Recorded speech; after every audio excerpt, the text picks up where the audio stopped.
shefi i Departamentit të Drejtësisë në Universitetin e Vlorës, nderuar student, jam shumë i kënaqur që pikës pari gjendem dhe na jepet kjo mundësi e rëndësishme për të diskutuar me ju një vlerësim 4 vjeçar që InfoChip, një qendër e pavarur, jo qeveritare, ka realizuar për 3 gjykata të rëndësishme në Republikën e Shqipërisë, janë apeli i Vlorës, apeli i Shkodrës dhe apeli i Korçës, të ndjekura këto dhe nga gjykatat e rretheve përkatëse, por kënaqësia është e veçantë që të hapim këtë seri takimesh në logon gjykata e hapur në Universitetin e Vlorës, sepse, dhe këtu përfitoj nga rasti, edhe t'ju uroj në mënyrë të posaçme, ju sapo keni hapur javën e festimeve jubilare në Universitetin tuaj shumë të respektuar Ismail Qemali, nuk mund të kishte kohë më të mirë edhe për InfoChip, pasi ne në këtë kohë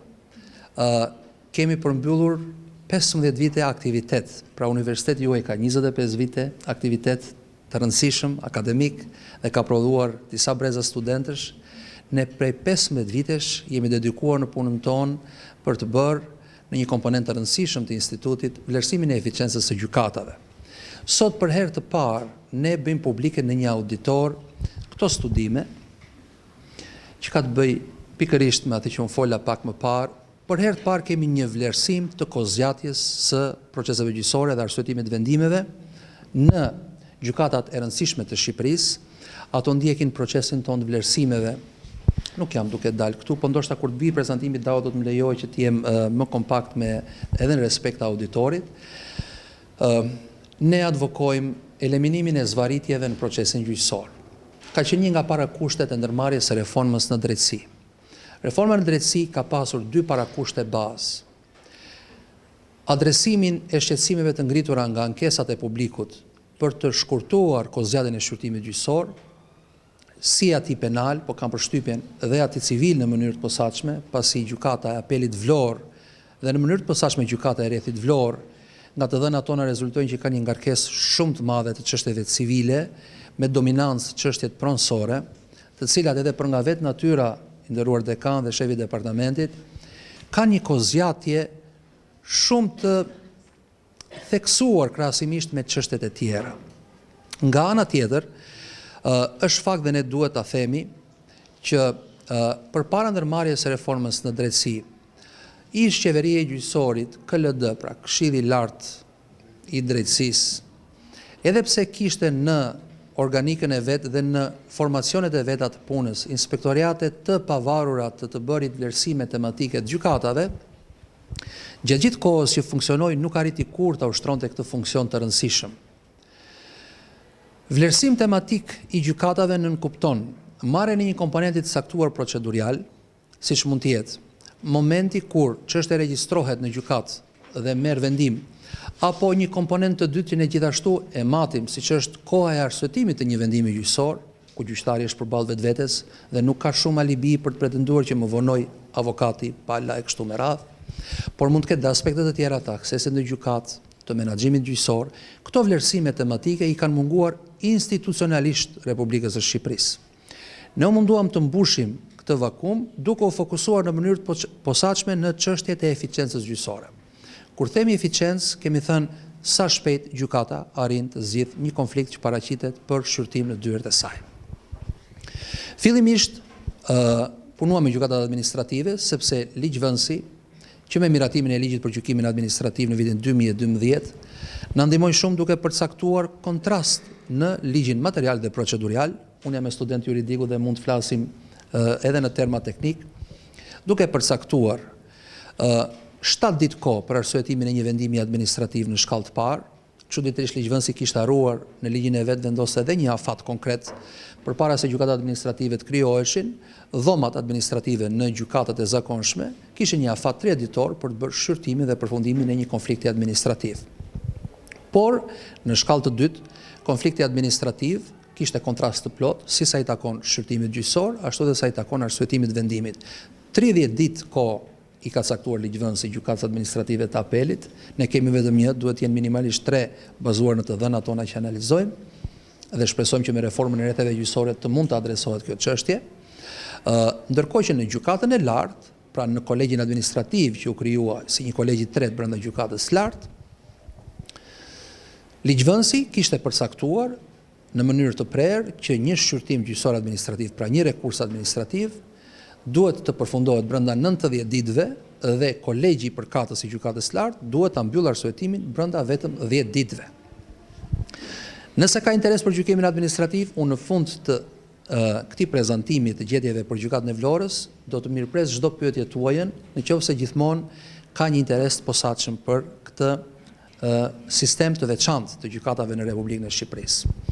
Sot teksa flasim në Shqipëri kemi sistemin e zakonshëm të gjykatave, që ju e dini shumë mirë, shkallë e parë, shkallë e dytë, shkallë e tretë, hierarkia gjyqësore e organizuar, dhe që prej vitit 2012 kemi dhe një gjykatë të posaçme, jo speciale, po të posaçme, që është sistemi i gjykimit administrativ. Presim dhe një gjykatë të tretë të posaçme, që është kushti i dytë apo para kushtit të dytë i reformës së drejtësisë, dhe që ju e njihni përmes termave, SPAK, gjykata për krimet e rënda dhe korrupsionin, Byroja Kombëtare e Hetimit. Këto janë elementet më thelbësore të reformës që plotësojnë parakushtin e dytë. Nëse parakushti i parë ishte eliminimi i zvarritjeve, se publiku me të drejtë ka pasur shqetësime dhe i ka adresuar, parakushti i dytë do të bënte të mundur adresimin e çështjes së pandëshkueshmërisë në nivele të larta vendimarrëse. Sot që flasim, jam në pozitë të vështirë për të thënë që në termat e eficiencës kam frikë se nuk kemi rikuperuar aq sa do donim të rikuperonim, dhe në termat të stabilizimit të institucioneve të reja të reformës së drejtësisë që do të bënin adresimin e pandëshkueshmërisë në nivele të larta të vendimarrjes apo të krimit të organizuar, ne, sikurse ju e dini, të gjithë, nuk kemi mundur dot akoma të konfigurojmë SPAK-un, gjykatën speciale, për shkak se procesi i vettingut ka hyrë në një përmas inefektiviteti. Pra, duket sikur gjithçka ka qenë për vettingun, por në fakt vettingu ka qenë vetëm një hallkë ndërmjetme që do na ndihmonte të kishim gjyqtarë dhe prokuror të pavarur në këto gjykata të reja. Por të kthyer në çështjen e vlerësimit të gjykatës së Vlorës. Vlora ka gjykatën e rrethit, ka dhe gjykatën e apelit. Është baseni më i madh administrativo-juridik i Republikës së Shqipërisë. Ajo ka jurisdiksion, sidomos gjykata e apelit në rastin konkret, duke filluar që nga Skapari, Berati, Lushnja, Fjeri, e duke shkuar poshtë në jug, duke marrë me radhë Himarën, Sarandën, Finiqin, Konispolin. Është një situatë e cila ne duam të adresojmë përmes këtyre të dhënave. Sot që flasim, organet e reja gjyqësore, dhe këtu kam parasysh Këshillin e Lartë të Gjyqësorit, pra KLG, ndryshe nga KLD, do të duhet që përmes të dhënave të vlerësonin cila është ajo gjykatë e cila ka nevojë për trup gjyqësore. Cila është ajo gjykatë e cila ka nevojë për tu rikonfiguruar si rreth gjyqësor. Për fatkeq këto të dhëna KLG nuk i ka. Vazhdon për një eko që të dhëna të mblidhen nga Ministria e Drejtësisë, sepse ky ka qenë, po themi, praktika institucionale e para reformës së drejtësisë, por në fund të ditës politikat mbi çështjet e organizimit gjyqësor do t'i bëj Këshilli i Lartë Gjyqësor, që quhet ndryshe edhe Qeveria Gjyqësore. Sa vonoheshin çështjet gjyqësore në shkallën e parë dhe sa vonesë merrnin ato në shkallë të dytë në dy komponentë. Komponenti i parë që ne i quajmë kozgjatja e shqyrtimit gjyqësor nënkupton për të gjithë ata që janë studentë juridikut, momentin kur pala paraqitet në gjykat dhe depoziton atje një padi apo një ankesë. Mund të jetë prokurori që depoziton kallëzimin tashmë të hetuar dhe që kërkon hapjen e procesit gjyqësor. Ky për ne konsiderohet momenti i fillimit kur ne matim kohën mbi të cilën çështja qëndron tani më në sirtarët apo në dyert e gjykatave. Momenti kur kjo fazë e shqyrtimit gjyqësor mbyllet është pikërisht koha kur një gjykatës apo një trup gjyqësore merr vendim mbi të dhe shpall dispozitivin. Dikur, këtu flasim për para 15 vitesh, në Republikën e Shqipërisë, praktika ishte e tillë që gjyqtari, teksa dilte dhe shpallte vendimin, në 99% të rasteve, ky vendim jepe i arsyetuar. Për shkak se ne jemi nën influencën e pashmangshme të fqinjit ton shumë të dashur italis, kuptuam prej tyre që mund të bëhesh një diferencim i këtyre dy kohëve. Pra mund të jepeshe dispozitivi, që nuk kupton një fjali të thjeshtë, apo dy fjali të thjeshta, apo dy paragraf të thjeshta. Pranohet padia, pranohet pjesërisht padia, ose rëzohet padia, ose shpallet fajtor, shpallet pjesërisht fajtor, nuk u gjend fajtor, dhe gjyqtarit I lejoheshe një kohë që të tërhiqeshe, gjyqtari apo trupa gjykuse, për të bërë arsyetimin e vendimit që ata merrnin.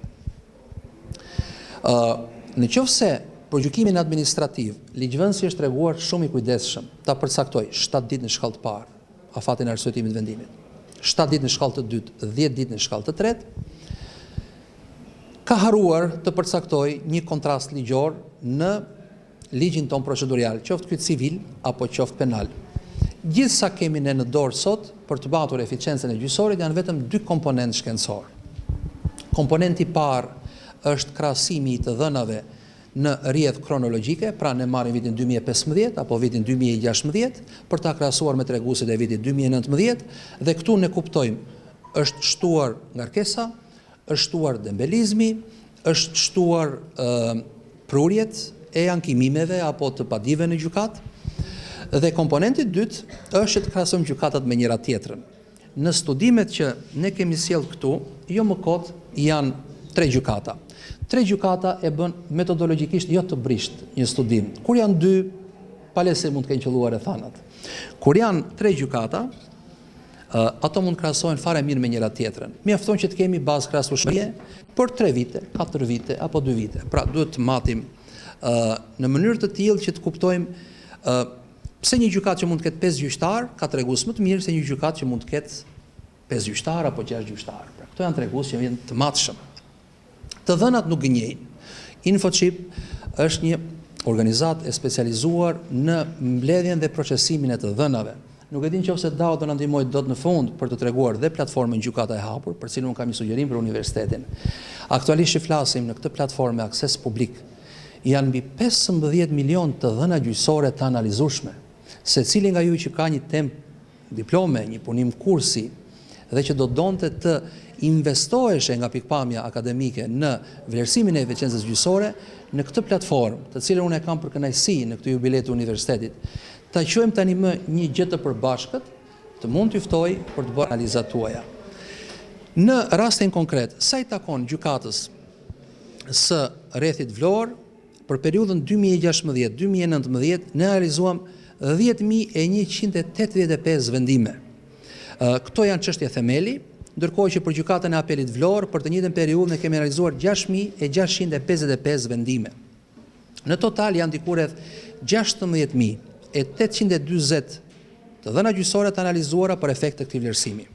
Të dhënat janë të ekspozuara tek gjykata e hapur.al, është një portal që dhe linkun e keni sepse është me akses publik, ndërkohë nëse do më mund të kalojmë te slajdi tjetër. Çfarë na rezulton në analizën e këtyre të dhënave? Pra për këta 2 komponentë, kohëzgjatja dhe koha e arsyetimit dhe dorëzimit të vendimit apo dosjes në sekretarinë gjyqësore. Për 6 mujorin e parë të vitit 2019, gjykata e rrethit Vlore ka marrë 1.384 vendime themeli. Nuk kemi analizuar kërkesat, urdhrat e ekzekutimit. Për vitin 2018, ajo dha 2.960 vendime themeli, sigurisht për 6 mujorin e parë, po ta shumëfizoni me 2, nuk lëviz shumë treguesi dhe volumi nga kërkesës gjykatës. Për 17-ën kemi 2.777, për 16-ën kemi 3.064. Pra, gjykata e rrethit tuaj gjyqësor. Kam përshtypjen dhe supozoj që shumica do të jenë nga Vlora apo gjithsesi shërbimin e drejtësisë e marrin në gjykatën e rrethit gjyqësor Vlore. Vendimon diku rreth 2.900-3.000 vendime themeli çdo vit. Kjo është një shifër e madhe, nuk është një shifër e vogël, ne duhet të jemi të sinqertë. Dhe unë këtu do hap një parantezë. Ne u gjendëm përballë një befasie, me një shifër të madhe është e vështirë ti pretendosh gjyqtarit të jetë eficient dhe duhet ta pranojmë këtë rrethanë. Ligjet e reja të reformës së drejtësisë, ligji I organizimit gjyqësor, parashikon se në Republikën e Shqipërisë nga ky moment e tutje nuk mund të ketë një gjykatë e cila punon me më pak se 7 gjyqtar. Në djenin ton, dhe unë do të vi ke gjykata e apelit, kemi vetëm 5 aktualisht në gjykatën e apelit Vlore. Megjithatë, shiko si paraqitet e si reflektohet numri I madh I vendimarrjeve në çështjet e eficiencës. Për 6 mujorin e parë të 2019-s, kohëzgjatja e shqyrtimit gjyqësor mesatare është 114 ditë. Për 18-ën 113 ditë, për 2017-ën 138 ditë, për vitin 2016 134 ditë. Siç mund të kuptohet, ka një stagnacion, por edhe një tendencë drejt përmirësimit, me sa duket reforma ka prodhuar një presion pozitiv, nëse mund të shprehem kështu në raport me këtë tregues. Nëse shkojmë tek çështjet e mesatare së arsyetimit vendimit, për fatkeqësi siç thash, ne nuk kemi një kontrast në ligj, por KLD-ja e dikurshme ka bërë një vlerësim dhe lejonte maksimumi 10 deri në 15 ditë një gjyqtar apo një trup gjyqësore për të bërë arsyetimin e një vendimi në shkallë të parë. Ndërkohë që për dhomat penale, ish kodi i procedurës penale ka pasur 2 përcaktime kontradiktore. Diku thoshte, në mos gaboj neni 111-114, që gjykata disponon vetëm përmes vendimeve dhe urdhrave dhe këto disponohen të arsyetuara, nuk mund të ketë vendim të pa arsyetuar. Hajta zgjidhim tani, duket sikur kjo thotë që çdo vendim duhet jepet i arsyetuar në sallë të gjyqit. Ndërkohë që diku në një nën tjetër thoshte që nuk mund të kalojë më shumë se 5 ditë kohë nga dhënia e vendimit deri në dorëzimin e dosjes me vendimin e arsyetuar në sekretarinë e gjykatës. Në kodin aktual të procedurës penale ne nuk kemi kontrast dhe nuk kemi afat për çështjet e arsyetimit, por është rënë dakord mes gjyqtarëve që kjo kohë mund të përllogaritet 30 ditë. Pra, shikoni, nga 5 apo maksimumi 15 ditë, ligjet e reja kanë lejuar një hapësirë e cila pothuajse e dyfishon kohën në dispozicion të gjyqtarit për të bërë arsyetimin e vendimit. Në 6 mujorin e parë, kur zgjatja mesatare e dorëzimit vendimeve në gjykatën e rrethit Vlore ka qenë 8 ditë për çështjet e themelit. Në 18-ën ajo ka qenë 7.7 ditë, në 17-ën ka qenë 5 ditë. Ne këtu shikojmë një përkeqësues të treguesve, por nga ana tjetër është e lejuar dhe diçka që nuk është ndaluar, nuk mund të gjykohet. Nëse ecim pak më tutje, na rezulton që gjykata e rrethit Vlore ka mesatare më të lartë në kozatën e shqyrtimit gjyqësor krahasuar me Shkodrën dhe me Korçën. Këtu ne priremi të shikojmë një, si thosh, ky tregues ne na jep shumë të vlerësojmë dhe do donim që përmes universitetit ne të krijojmë një mundësi që vlerësimet e karakterit shkencor dhe akademik edhe të përbashkëta në një kohë tjetër të mundet që të influencojnë për mirë procesin vendimmarrës. Aktualisht KLG, Shteti Shqiptar, Ministria e Drejtësisë, partnerët ndërkombëtar po punojnë për të rikonfiguruar hartën e rretheve gjyqësore. Siç e thash pak më sipër, Vlora duhet patjetër të kompaktsohet. Nuk mundet edhe për çështje të etikës dhe aksesit në drejtësi dikush nga Skapari të niset për të ardhur në gjykatën e apelit Vlorë. Thënë të gjitha këto, nëse kalojmë ke slajdi tjetër për të kaluar tek çështja e mesatare e arsyetimit, Vlora ka mesatare më të ulët të arsyetimit. Domethënë gjyqtarët e gjykatës së faktit Vlorë janë më të shpejtë kur vjen puna për ta shkruar vendimin dhe për ta dorëzuar atë në sekretarinë gjyqësore. Kjo është një dhënë pozitive dhe ne duhet ta themi. Gjyqtari i mirë duket dhe vlerësohet. Përshëndetje Frida. Shumë kënaqësi që të kemi këtu. Dhe akoma s'kam ardhur te gjykata e apelit. Kështu që jetë tamam në kohë. Duket kur është, si të thuash, përballë bindjes vet krijuar tashmë nga vlerësimi i evidencave, nga dëshmitë që janë marrë në sallën e gjyqit dhe arsyeton vendimin që ai ka marrë apo vendimin që do të marrë. Për këtë jemi të kënaqur në raport me gjykatën e shkallës së parë. Nëse e krahasojmë, kjo është ngarkesa në mos gaboj dao? Po, këtu keni një tregues me kolor të ngarkesës të 3 gjykatave analoge. Po të vini re, gjykata e Vlorës e indikuar me jeshile mund të kuptohet fare lehtë që ka një ngarkesë pothuajse më të madhe krahasuar me 3 gjykatat e tjera, sigurisht rrethi gjyqësor bën të vetën, por nga ana tjetër ka një në krahasim me Korçën për shembull ka një diferencë të ndjeshme. Korça nuk është rreth i madh gjyqësor, por kur i pyet gjyqtarët ata thonë kemi fat që kemi dhe një, si të thuash, popullate e cila mundohet të mos sjellë çdo konflikt të mundshëm në dyert e gjykatës. Pra, nuk kanë qejf të bien kollaj në konflikt gjyqësor dhe të investojnë gjykatën në këtë çështje. Nëse kalojmë ke slajdi tjetër, dhe kemi ardhur fiks tek çështjet e gjykatës së apelit Vlorë, për cilën gjej rastin të falenderoj kancelaren Fridin që është këtu me ne sot për të gjithë aksesin bashkë me kryetaren, me zonjën Iliba që na ka krijuar për të marrë këto të dhëna. Rezultatet janë të tilla. Sa i takon vendimeve të themelit, kemi dikur rreth 800 po e rumbulla kosun, sepse ato janë pjesë e angazhimeve dhe ka një periudhë dritare. Në gjashmërën e parë të vitit 2019, ndërkohë janë analizuar 1730 vendime themeli për vitin 2018, 1957 vendime themeli për vitin 2017 dhe 2201 vendime themeli të marra në vitin 2016. Për gjashmërën e parë të 19-s, kozjata e shqyrtimit në apelin Vlore është 542.8 ditë, vetëm për çështjet e themelit. Për 2018-ën, kozjata ka qenë 485 ditë, për 17-ën 415 ditë dhe për 16-ën kemi 315 ditë. Këtu kemi një tregues që duhet filloj të na shqetësoj. Pra, kemi një rritje të kozjatjes, si të thuash, do sa qëndron pothuajse 1/3 e kohës më shumë krahasimisht me para reformën në gjykatën e apelit Vlore. Çfarë ka ndodhur? Pa diskutim kjo analizë duhet hapur. Gjykata e apelit Vlore sot që flasim ndoshta ka numrin më të vogël historik të gjyqtarëve, sepse proceset janë të tilla që kërkojnë gjyqtarin në fillim për të rregulluar punët që kanë të bëjnë edhe me atë që ne e konsiderojmë shërbim që duhet ta marrë qytetari. Po pa gjyqtar është e vështirë që të pretendosh edhe kozjatje të reduktuara. Siç e thash pak më sipër, me ligjet e reja të reformës nuk mund të ketë gjykatë në Republikën e Shqipërisë me më pak se 7 gjyqtarë. Në mos gaboj, gjykata e apelit Vlore ka vetëm, që do të thotë që gjykata e apelit Vlore punon me 2/3 e kapacitetit të saj. 2/3 gati përkon edhe me treguesit tanë të eficiencës. Dhe kjo është arsyeja pse të dhënat. Kjo është 1/3 e shetur koha. Po nga ana tjetër kemi një tregues tjetër që nuk e di se si do ta respektoj. Mund gjej rastin ta ndaj edhe me ju kolegë të nderuar, edhe me profesorët e gjykatës së apelit, edhe me studentët që ndoshta mund të kenë dëshirë të kuptojnë këtë situatën e afateve.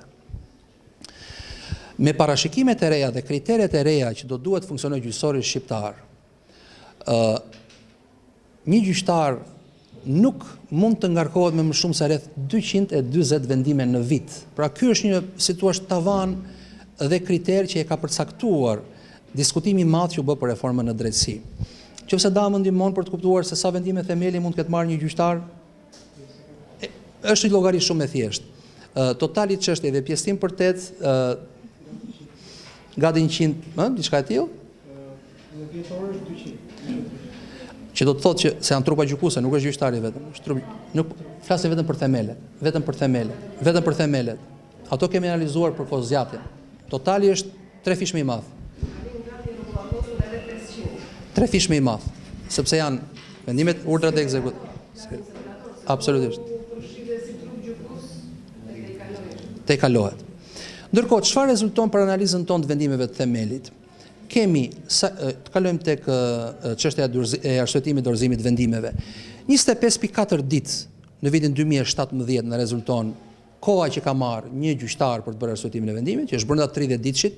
Dikur para reformës, gjyqtarët e apelit, dhe këtu gjej rastin të ndaj edhe një, se të thuash, pa kënaqësi në raport me diskutimet që u bën për reformën në drejtësi, me analogji nxinin afatin e dorëzimit vendimit të tyre. Thoshin, nëse duhet 15 ditë, 10 ditë në shkallë të parë dhe 30 ditë për të shkuar një rekurs në gjykatën e lartë, me rregull treshin ne duhet ta kemi 20 ditë afatin tonë. Të paktën kjo ka qenë treguesi që punonte gjykata e apelit në Tiranë. Pra ishte një normë e vetë imponuar. Aktualisht neve nuk kemi përsëri një normë ligjore, edhe pse ne kërkuam që të kishte një normë të përcaktuar në ligjin procedural. Megjithatë, nëse e krahasojmë situatën e arsyetimit vendimeve, pra krahasimi kozjatës mesatare të arsyetimit apo shqyrtimit. Për shqyrtimet jemi në këto tregues. Pra në 2019 Vlorën kemi treguesit e rritur shqyrtimit, kuptohet nga 2016 ka ardhur në rritje. Vetëm Korçën në mënyrë të çuditshme e kemi konstante, po ta vini 142 ditë, një çështje themeli mesatarisht 146, 130, 141. Shkodra ka pësuar një tkurje, po gjithsesi në vitin 2018 ka pasur 409 ditë mesatare në shqyrtimin gjyqësor. Ndërkohë që sa i takon arsyetimit, kemi këtë rrethan. Për Vlorën kemi të dhënat vetëm të vitit 2016-2017, 20 ditë, 25 ditë, ndërkohë që pak a shumë kjo shkon me mesataren e gjykatave të tjera. Dhe besoj që 30 ditë është dhe afati pak a shumë i referuar tani më në ligjin procedural dhe në praktikën gjyqësore. Kalojmë ke slajdi tjetër da. Kemi një zhvillim pozitiv dhe duke pasur të dhënat neve na ndihmon të bëjmë dhe një matje që na çon drejt konkluzioneve të caktuara. Në kodin e procedurës civile të ndryshuar, ligjvënësi ka përcaktuar se çfarë do të konsiderohet jo afati i shqyrtimit gjyqësor apo i arsyetimit vendimit, por afati i gjykimit të arsyeshëm. Tek afatet e gjykimit të arsyeshëm kemi çështje. Përse kemi çështje? Palës i lindet drejta në momentin që konstaton që i është shkelur afati i gjykimit të arsyeshëm, të bëj një reklamim apo të atakoj procesin në një gjykatë një shkallë më të lartë, pra të konstatoj faktin dhe të kërkoj dëmshpërblim nga shteti. Afatet e arsyeshme të përfundimit të hetimit gjykimit apo ekzekutimit të një vendimi të formës prerë janë përcaktuar në nenin 399 fraksion 2 të kodit procedurës civile. Edhe ato penale i kanë futur i kodit procedurës civile. Kodi i procedurës penale në fakt nuk i përmban afatet e gjykimit të arsyeshëm, që në fakt aty është më sensitive çështja. Është më sensitive.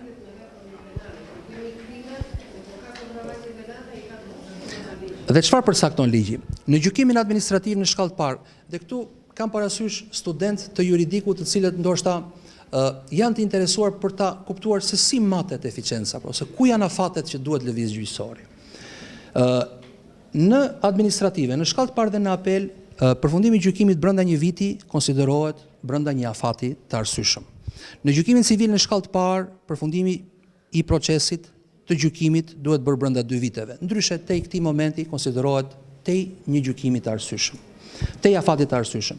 Në gjykimin civil në apel brenda 2 viteve. Pra, tek apeli fiksojeni, mbajeni parasysh. Dikush nga ju mund të ketë një çështje kur kalojnë mbi 2 vite që çështja qëndron në apel, gjithkund i lindet drejta për të konstatuar faktin dhe për të kërkuar dëmshpërblim nga shteti shqiptar. Ka një jurisprudencë të tërë të gjykatës europiane të drejtave të njerëzit, dhe unë këtu kujtoj vetëm rastin Gris kundër Haxhiniastiu, ku gjykata u detyrua të vlerësonte pikë së pari pamundësinë e palës për të marrë një vendim të arsyetuar në dorë, dhe kaloi çështja dhe keneni 6 dhe keneni 3 i konventës, për shkak se u arsyetua që duke mos u njohur me arsyetimet, i humbasin afatet palës. Çështja e rivendosjes në afat është çështje kosto e madhe për gjykatën. Ajo kërkon angazhim të madh, para për palën, dhe ata kanë përcaktuar që vlerësimi i kohëzgjatjes, kjo është teknikalitet që avokatët e kanë qef, po megjithatë unë po e ndaj në këta auditor të respektuar, vlerësohet nga momenti i depozitimit padis deri kur vendimi merr formë të prerë të disponueshme nga pala, pra është plotësisht e arsyetuar. Gjykata jonë kushtetuese ka gjithashtu një jurisprudencë që e konsideron nul një vendim gjyqësor i cili nuk përmban komponentin e arsyetimit ligjor. Këtu me profesoreshet Lirën patëm mundësi të diskutonim edhe pak disa çështje të juridikut, të fakultetit të gjuhësisë, për cilën unë mendoj që ata dhe vetë universiteti ka një pozitë të shkëlqyer për të advokuar që gjuha shqipe të gjej pasqyrimin e duhur edhe në çështjet e shkrimit vendimeve gjyqësore. Gjyqtarët do të ndiheshin shumë të asistuar, në qoftë se studentët dedikuar do të mundeshin që një vendim të draftuar nga gjyqtari apo nga trupa gjyqësore të kalonte në një filtr redaksional. Gjyqtari nuk mund t'i bëjë të gjitha. Ne kemi arritur në pikën që i pretendojmë gjithçka gjyqtarit. Gjyqtari kërkon stafe të mirë organizuara, gjyqtari kërkon stafe të cilat ta ndihmojnë, pse jo, deri në procesin e draftimit të vendimit, sepse gjyqtari në thelb e orienton procesin dhe ajo që ka rëndësi në fund të ditës është kuptimi i plotë i fakt i rrethanave të ngjarjes dhe bindja e tij e brendshme.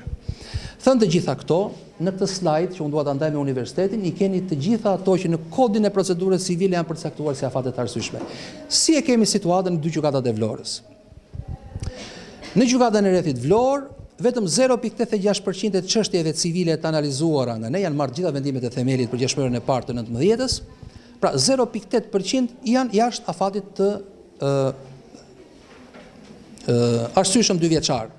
Për 2018-ën vetëm 1%, për 2017-ën vetëm 1.2%, për 2016-ën 0.7%. Tabela ndërkohë jep dhe çështjet që neve i kemi të analizuara dhe që dalin jashtë afatit të arsyeshëm. Në gjykatën e apelit, çfarë është këtë tjetra?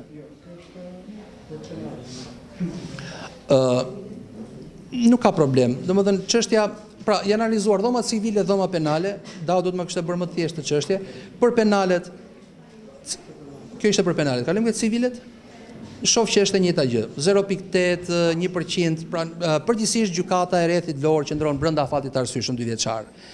Tek gjykata e apelit për çështjet civile, 1.2% në 16-ën, 3% në 17-ën, 16.5% e çështjeve me të kuqe të shënuara, të themelit të analizuara nga Infotship, dalin jashtë një afati të arsyeshëm 2 vjeçar, dhe në 6 muajin e parë të 2019-s, 44% e çështjeve civile të themelit, të shqyrtuara dhe të analizuara përmes regjistrave të gjykatës, dalin jashtë afatit të arsyeshëm.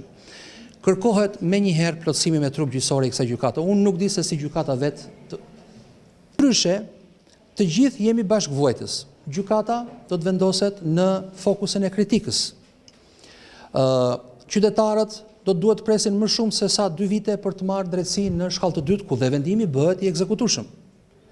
Nga ana tjetër, këtu kemi një parametër të kompromituar të pritshmërive tona në raport me reformën në drejtësi. Si thash në fillim, kemi një parakusht në doritim eficiencën, pra reforma u bë për mos pasur zvarritje ndër të tjera. Ndërkohë që jo vetëm që mund të ketë zvarritje, por tashmë po shkojmë tej afateve të arsyeshme, tej afateve të lejuara. Dhe kjo situatë duhet patjetër të advokohet. Ne flasim, unë vetë kam qenë i pranishëm në Këshillin e Lartë Gjyqësor për të raportuar mbi këto të dhëna. Kam qenë i pranishëm në 2 konferenca rajonale në Budva, në Budva, në Maltëzi dhe në Shkup së fundmi.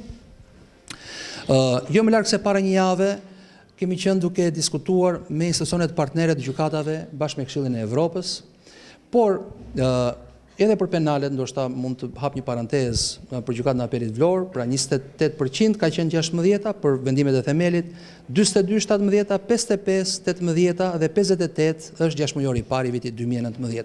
Pra këta tregues janë një flamur i kuq që ngrihet në këto raste.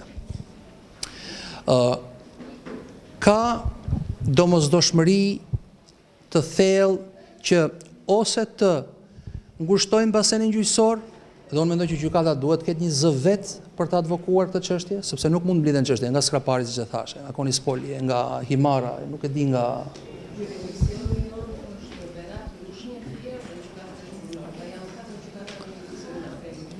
dhe kjo do të thotë që në reformën aktuale ose duhet të advokohet numër i lartë gjyqtarësh, ose duhet të advokohet një ngushtim i rrezës së rrethit gjyqësor. Nëse duam që çështjet mos na dalin jashtë një afati të arsyeshëm. Do të flasim, ne do të flasim edhe për ju. Do të flasim edhe për ju.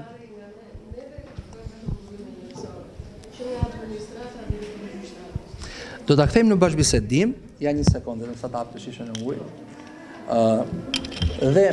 Por megjithatë dua të sjell një. Ne po ankohemi sot për gjykatën e apelit në Vlorë, që për shkak të mungesës trupëve gjyqësore dhe rritjes së ankesave që depozitohen pranë saj, kemi një kapërcim të afateve të gjykimit të arsyeshëm. Por shikoj çka ndodhur me gjykatën e lartë të Republikës së Shqipërisë. Kolegji penal i kësaj gjykate në vitet 2015-19, pra 5 vite analizë të ndërmarrë, dha 353 vendime penale jashtë afatit të arsyeshëm 1 vjeçar, që nënkupton 55% e totalit të vendimarrjes së gjykatës lartë. Kolegji civil, 83% të vendimeve të veta i kishte jashtë afatit të arsyeshëm 2 vjeçar. Kolegji administrativ për këto 5 vite, 15-19, 1611 apo 68% e totalit vendimarrjes e kishte jashtë afatit 2 vjeçar. Me gjykatën e lartë besoj tashmë situata është në djeni të gjithëve. Ajo vendimin e fundit e mori në mos gaboj në 30 prill të vitit 2019. Nëse për shembull në vitin 2015 ajo dha 1462 vendime të marra nga kolegjet e saj, në vitin 2019 ajo dha vetëm 12 vendime. Aktualisht që flasim, gjykata e lartë nuk merr dot më vendime për shkak se nuk kompozon dot kolegj. Kjo është shqetësuese. Çështja e gjykatës së lartë, madje, siç jeni në dieni ju vu kusht integrimi i Shqipërisë edhe në këto përpjekjet e fundit të mëdha që u bën lidhur me çështjet e bindjes së vendeve anëtare. Kaloj pjesë slajdi tjetër dao, dhe ti më ndihmon ta mbaj ritmin. Ishte slajdi i fundit, po. Pra, Kjo është situata që ne kemi analizuar për gjykatën e Rrethit dhe për gjykatën e Apelit në Vlorë. Rekomandimet tona cila janë? Urgjentisht trup gjyqësore për gjykatën e Apelit. Dikur ishim më të dëgjuar. Kemi pasur rastin që u bë një ankesë, analizuam të dhënat me gjykatat administrative të Apelit. Shteti i caktoi fillimisht vetëm 7 gjyqtar. Të dhënat tona treguan që treguesit me 7 gjyqtar nuk kënaqeshin, advokuam dhe u mor vendimi për ta bërë me 13 gjyqtar. Ne do dëshironim që në mos 12 për situatën e tanishme të ngarkesave, gjykata e Vlorës, pra gjykata e Apelit Vlorë, fare mirë do të mund të ndihmojë për të reduktuar ndoshta edhe pak backlog që mund të jetë akumuluar. 13, 14 deri në 15 gjyqtar, edhe sikur kjo të jetë një situatë e përkohshme. Për gjykatën e faktit nuk kemi çështje për gjykatën e Rrethit. Është një situatë e cila nga ana tjetër na jep të kuptojmë që përmes të dhënave ne mund të orientojmë një politikë të mirë gjyqësore, një vendimarrje e cila në fund të ditës duhet të jetë e dobishme për të gjithë përdoruesit e sistemit gjyqësor. Kemi 2 konstatime. Po këtu hym në çështje teknike dhe me kancelaren këtu ne mund të hapim dhe një debat. Republika e Shqipërisë akoma nuk ka unifikuar sistemet në letër të mbajtjes së evidencave të regjistrimit vendimit apo të dhënies së një datë të dorëzimit të dosjes, siç është në gjykatën e Vlorës, nuk është në gjykatën e Korçës, nuk është në gjykatën e Shkodrës. Nga ana tjetër, sistemet elektronike të cilat do të bënin të mundur një vendimarrje pozitive të bazuar mbi të dhëna, që bëjnë menaxhimin e çështjeve gjyqësore, nuk prodhojnë analistë integruar. Ato janë magazina të mëdha ku futen shënime, por në qoftë se ne do donim të bënim një analizë midis këtij viti dhe atij viti, sistemi vetë nuk e ndihmon kancelaren. Kancelaria duhet të ulet me laps në dorë, në mos gaboj, dhe të punojë për një punë të papaguar, se shteti nuk e paguan për të bërë statistik, shteti e paguan për të menaxhuar gjykatën, kam përshtypjen, dhe jo për të bërë raportim të përjapshëm dhe të përmuajshëm. Ne këtë sistem që e prezantojmë sot tek juve dhe mund të hapim ndoshta te gjykata e Apelit Vlorë dao nëse mundesh. Shikoni sa thjesht funksionon statistika gjyqësore nëse merret dhe hidhet me rregullsi në një sistem elektronik. Nëse shkojmë tek kjo është piramide e sistemit zakonshëm, këtu dal në anën utilitare të dhënave gjyqësore që janë të përpunueshme. Gjykata e Apelit Vlorë, hapim gjykatën e Apelit Vlorë, shkojmë në vitin 2018, ndoshta ju doni të zgjidhni dhomën penale, dhomën civile, mund të marrim dhomën civile, ndoshta. Shqyrtimi gjyqësor ose dorëzimi i vendimeve, për dorëzimin e vendimeve ka 2 vite mangësi, jo për fajin ton, po për shkak se ka një tjetër sistem regjistrimi të datës së dorëzimit të vendimit. Dhe ja ku është tabela, mund ta bësh 100 çështje da, mund ta bësh all. Në këtë tabel ju shikoni numrin e vendimit, numrin me të cilin është reflektuar në regjistër, datën e regjistrit, datën e vendimit, kozgjatën e shqyrtim, relatorin, antarin 1, antarin 2. Nëse klikoni një herë mbi kozgjatën e shqyrtim,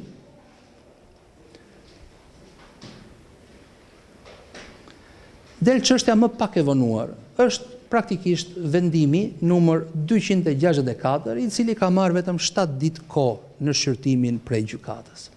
Apo dhe vendimi 344. Apo dhe vendimi 245, 7 ditë, 9 ditë, 14 ditë, 21 ditë, 22 ditë.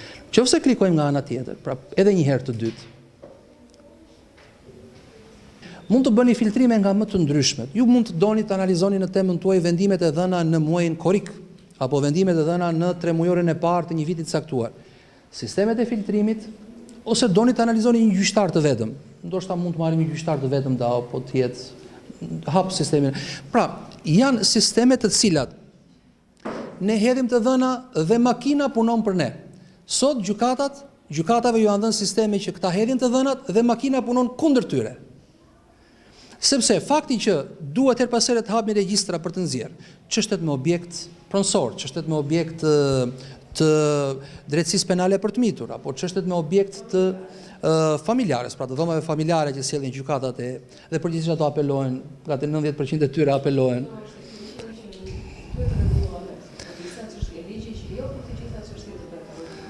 Dhe kancelarja ka shumë për t'ju thënë në këtë drejtim. Ne matim në kuptimin statistikor eficiencën e gjykatës, por në kuptimin e praktikave të brendshme të menaxhimit. Janë kancelarët ata që duhet jenë autoriteti themelor, i cili bën përcaktimin e mënyrës se si duhet menaxhuar një gjykatë. A ndodh kjo sot?